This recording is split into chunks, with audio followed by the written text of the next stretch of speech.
On my screen, I have this exterior elevation where I need to place these 3 artwork objects and have them spaced out evenly.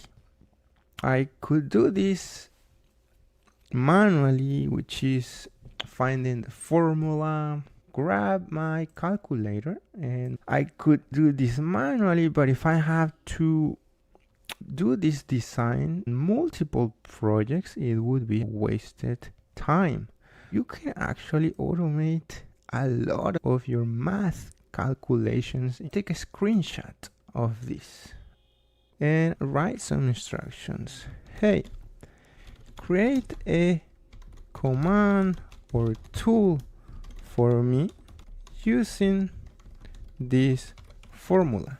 You gotta be very specific here. That's why I'm gonna provide even the formulas. The AI says, got it. You want to automate spacing calculations in AutoCAD using the formula. Yes, here's the Lisp code.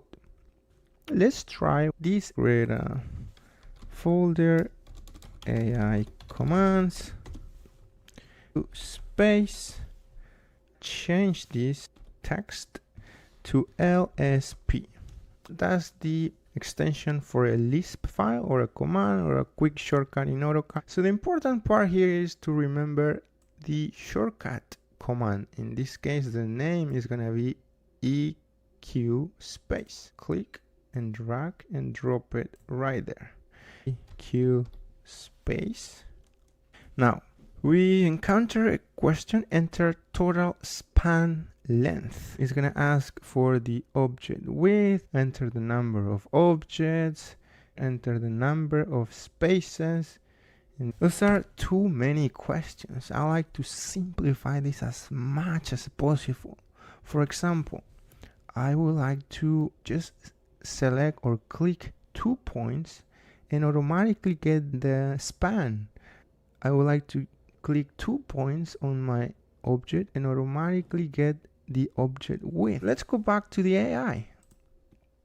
Hey, good progress, but can you make this command even better by the next time that we need to space objects evenly? We can simply use EQ space to select our span, 2 points, our object width, which is gonna be over here, and our second point of our object width. Enter the number of objects, 3, and I'm gonna click OK. And I need to place my object from my other object 29.25. So forget about math calculations. The next time you need to place your objects and have them spaced out evenly, use the AI.